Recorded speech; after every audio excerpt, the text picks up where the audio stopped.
प्यारे बच्चों नमस्कार। आशा करता हूं कि आपकी बोर्ड परीक्षा की तैयारी में आप जोरों शोर से लगे होंगे और इसी के चलते मैं आपका साहिर कमाल लेकर आया हूं अंग्रेजी की एक नई अतरंगी दुनिया। बेटा, इस अतरंगी दुनिया को बनाना इतना आसान नहीं था। इस अतरंगी दुनिया को बनाने से पहले इसके बारे में सोचना ना तो मेरे लिए आसान था और ना ही मेरी पूरी विद्याकुल टीम के लिए। फिर भी मेरे प्यारे बच्चों, हम सभी ने मिल करके आप सभी बच्चों के लिए एक ऐसी अतरंगी दुनिया का निर्माण किया है जिससे आपकी अंग्रेजी की सोचने की क्षमता, समझने की क्षमता, लिखने और बोलने की क्षमता एक साथ बढ़ेगी। प्यारे बच्चों, अंग्रेजी यूपी बोर्ड के बच्चों के लिए, क्योंकि मैं खुद एक यूपी बोर्ड का स्टूडेंट रहा हूं, समझता हूं कि जब अंग्रेजी हमारे सामने आती है तो हम कैसे डरने लगते हैं, हम कैसे थर-थर कांपने लगते हैं। लेकिन बच्चों, अब डरना नहीं है, अब अंग्रेजी से लड़ना है। और इसीलिए मैं साहिर सर आपका, हमारी पूरी टीम, विद्याकुल की टीम के साथ मिल करके हमने अंग्रेजी का एक ऐसा दमदार कंटेंट तैयार किया है जो कि आपको इंग्लिश के समंदर में लंबे लंबे गोते और गहरे गहरे गोते लगाने पर मजबूर कर देगी। मेरे प्यारे बच्चों, अब आपके कहानियों के कैरेक्टर्स होंगे आपकी आंखों के सामने हूबहू। अब आप अपने कैरेक्टर्स को अपनी आंखों के सामने देखेंगे पर्दों पर। इस कहानी को पर्दे पर लाने का एकमात्र उद्देश्य यह है कि आप अपनी कहानियों के कैरेक्टर्स को अच्छी तरह से समझ सकें, उन कहानियों को अपने दिमाग में सेट कर सकें और उस कहानी से संबंधित किसी भी तरह के क्वेश्चंस को भरपूर और शानदार तरीके से लिख सकें।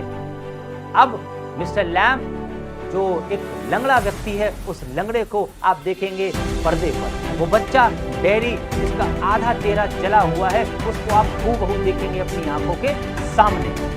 इसको करने का उद्देश्य केवल यही है कि मेरा यूपी बोर्ड का बच्चा कहानी सिर्फ पढ़े नहीं, ऐसा समझे कि उसका कोई भी आंसर लिख सके।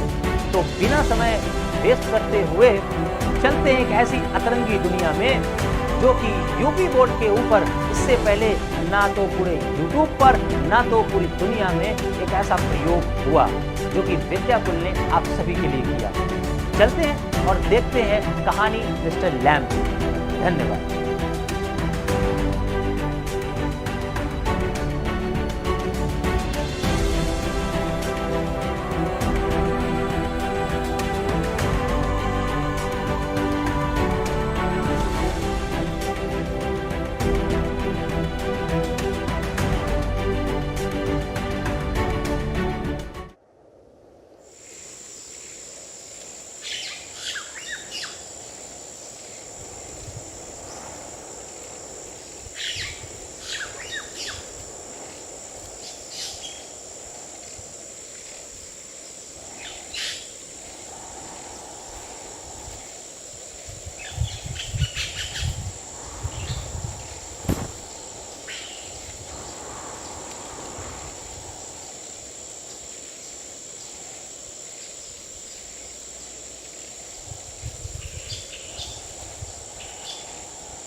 अरे संभल के। कौन? तुम्हारे पैर के आप पास मेरा नाम लैम्ब है और वो तुम्हारे पैर के पास पका सेब है। ध्यान से वरना फिसल जाओगे। वो एक्चुअली ना, मुझे पता नहीं था कि यहाँ कोई रहता है। मुझे लगा ये जगह खाली है।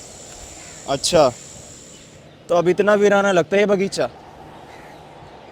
पर तुम डरो मत, मुझे बुरा नहीं लगा तुम यहाँ आए।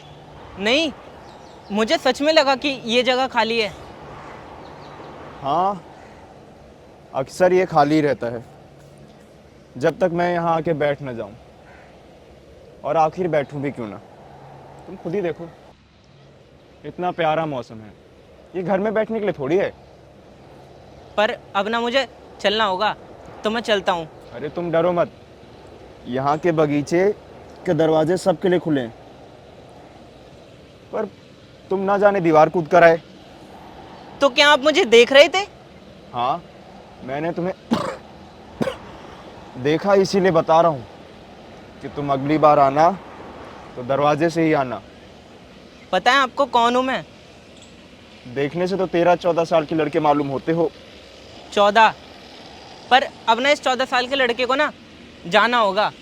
अरे रुको, घबराओ मत, ये तो सिर्फ एक बगीचा है और मैं एक बूढ़ा इंसान। मैं डरा हुआ नहीं हूँ, बल्कि लोगों को तो मुझसे डर लगता है। भला ऐसा क्यों? सबको लगता है। परवाह नहीं कि मैं उन्हें जानता हूँ या नहीं, पर उनकी बातें समझ नहीं आती, लेकिन ना उनकी नज़रों में दिखता है। ऐसा क्या दिखता है तुम्हें उनकी नज़रों में? कि वो मेरे बारे में क्या सोच रहे हैं। क्या सोचते हैं वो? वो सोचते हैं कि इस लड़के के साथ ना कितना बुरा हुआ।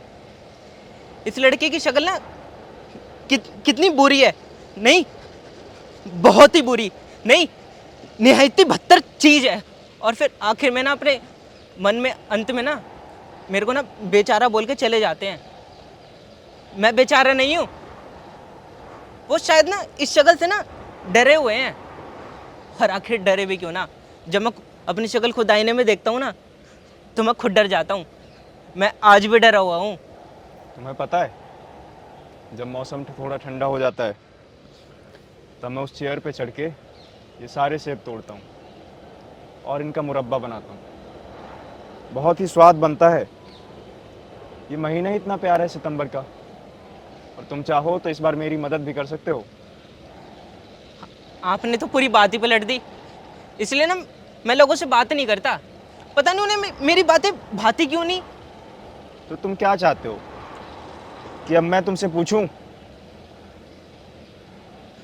बस इसलिए मुझे लोगों से बात करना ना बिल्कुल पसंद नहीं है। तुम्हारा चेहरा देख के लगता है कि आग से जला होगा। नहीं, आग से नहीं, पर एसिड से। एसिड मेरे ना चेहरे पे गिरा और मेरा आधा चेहरा ना जला गया।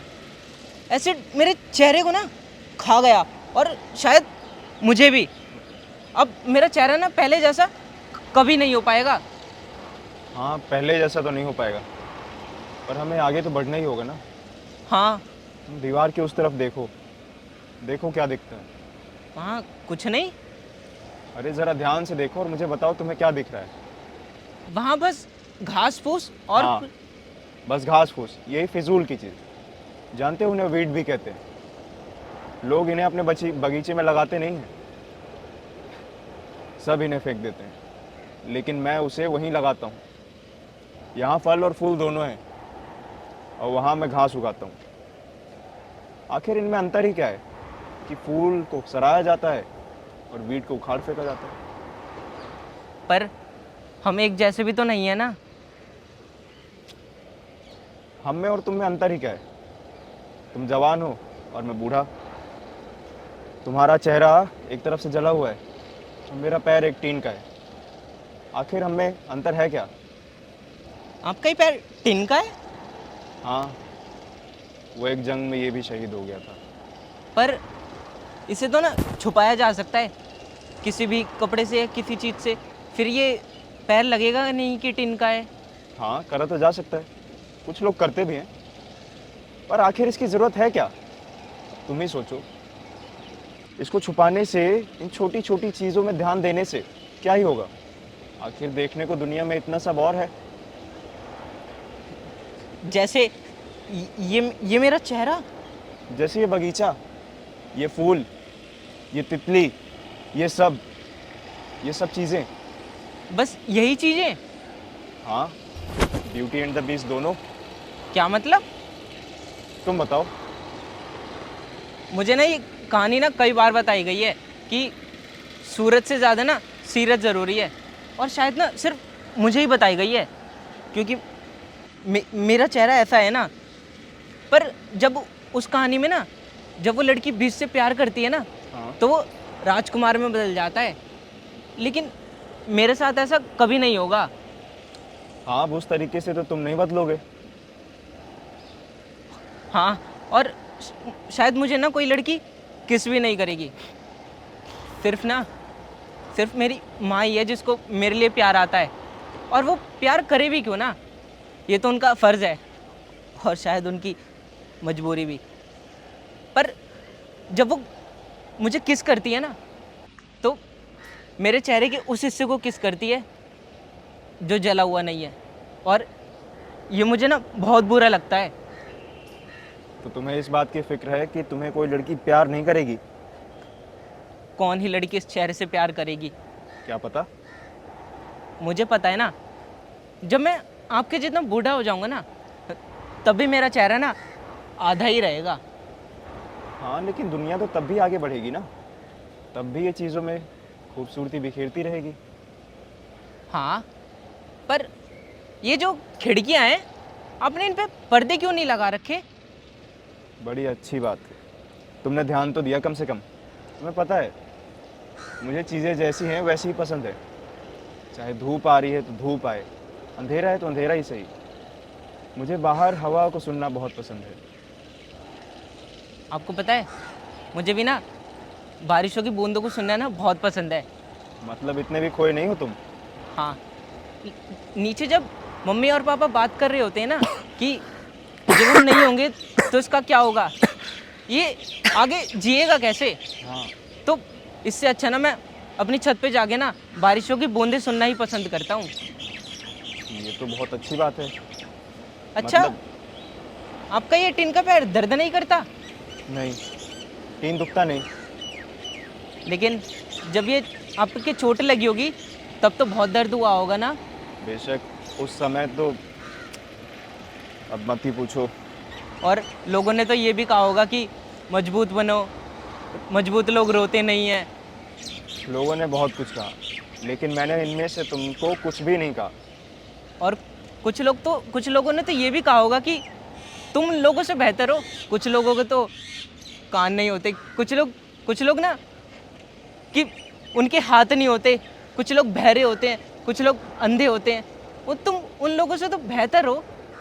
हाँ, लोगों ने कहा तो बहुत कुछ, पर अगर इस प्रकार से हम सबकी बातें सुनने लगे, क्या आगे बढ़ पाएंगे? अब जैसे तुम्हारा चेहरा आधा जला हुआ है, लेकिन तुम वो सब कर सकते हो जो बाकी सब कर सकते हैं। हाँ, जीवन में तो आगे बढ़ना ही होगा। पर आप ना बहुत अजीब हो। ऐसा क्यों कि मैं तुमसे बात कर रहा हूँ? अब आखिर हम दोस्त बन ही चुके हैं, तो इतनी बात तो हो ही सकती है। पर हम दोस्त कहाँ हुए? क्यों क्यों तुम मुझे दोस्त नहीं मान रहे? पर आप तो मेरे बारे में जानते भी नहीं है और आपको तो मेरा नाम भी नहीं पता। तो तुम बता ही दो अपना नाम। मेरा नाम ना डेरेक है और लोग मुझे प्यार से ना डेरी भी बुलाते हैं। काफ़ी अच्छा नाम है, डेरी। तुम्हें पता है, अजीब इसमें क्या ही अजीब है? जैसे तुम्हारा चेहरा आधा जला हुआ है, लेकिन तुम वो सब तो कर ही सकते हो ना जो बाकी सब कर सकते हैं। मुझे पता है ना मैं क्या कर सकता हूँ और क्या नहीं। हाँ, बेशक ये तो तुम्हें ही पता है, तुम वो सब कर सकते हो। जैसे मैं इस टीन के पैर के साथ भी वो सब करता हूँ जो बाकी सब करते हैं। हाँ, अब तुम्हें पता है, अब मुझे मधुमक्खी के छत्ते से शहद निकालने जाना होगा। चाहो तो तुम मेरी मदद कर सकते हो। पर मैं ना अपनी माँ को बता के नहीं आया। मेरी माँ ना बहुत परेशान हो रही होगी। तो तुम अभी भी बता के आ सकते हो। पर मेरा घर बहुत दूर है। देखो डैडी, तुम्हारे पास 2 पैर हैं। ये कुछ वैसा ही बहाना है जैसे लोग तुम्हें देते हैं। पर मेरा घर ना 3 मील दूर है और 3 मील बहुत लंबा रास्ता है। इन 2 पैरों के साथ तुम क्या कुछ नहीं कर सकते? तुम चाहो तो आ सकते हो। पर अगर मैं घर गया ना तो मेरी माँ मुझे वापस नहीं आने देगी। ये तो तुम्हारी मर्जी है ना कि तुम वापस आना चाहते हो या नहीं। पर मेरी माँ मुझे सच में नहीं आने देगी। अगर तुम चाहोगे तो ज़रूर आओगे, ये सब तुम पे है। मिस्टर लैम, मैं आऊँगा, मैं ना ज़रूर आऊँगा, और आऊँ भी क्यों ना, मेरा पैर आपकी तरह टिन का थोड़ी है।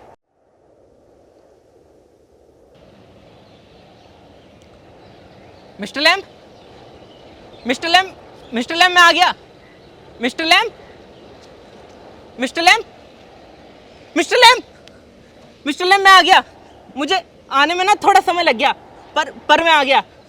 पता है, माँ ना आपको पागल बोल रही थी, पर मुझे पता है आप पागल नहीं हो। आप तो पहले ऐसे इंसान हो जिन्होंने मुझे समझा, जिन्होंने ना मुझे अपना दोस्त माना। आपने ना, आप जो कहते थे ना कि दुनिया को उस खूबसूरत नज़र से देखो, अगर उससे नहीं देखा तो क्या ही देखा। मिस्टर लैम, मैं इस दुनिया को ना देखना चाहता हूँ। मिस्टर लैम, मैं जीना चाहता हूँ। मिस्टर लैम, मिस्टर लैम, मैं ना जीना चाहता हूँ। मिस्टर लैम, मैं जीना चाहता हूँ।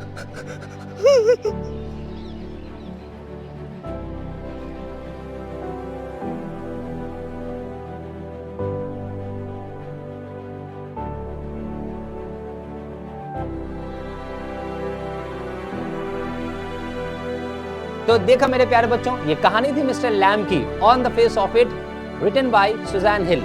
उम्मीद करते हैं कि इस ड्रामेटाइजेशन के माध्यम से आपने इस कहानी को बहुत अच्छी तरीके से समझ लिया होगा। और इस कहानी के ये रहे कुछ इंपॉर्टेंट क्वेश्चंस। ये शॉर्ट क्वेश्चंस आपके 4 नंबर के एग्जाम में पूछे जाते हैं। इसमें पहला क्वेश्चन आप देख रहे होंगे कि what qualities of mister Lam attracted Dairy to him. इस क्वेश्चन का आंसर अब आप अपनी भाषा में लिख सकते हैं, हमें पूरी उम्मीद है। उसके अलावा 2 बहुत ही इंपॉर्टेंट लॉन्ग क्वेश्चंस वो ये रहे, और ये लॉन्ग क्वेश्चन 7 मार्क्स का आता है एग्जाम में। इसी तरह और भी कहानियों के ड्रामेटाइजेशन को समझने के लिए जुड़े रहें हमारे साथ, मतलब कि विद्याकुल के साथ। Thank you so much.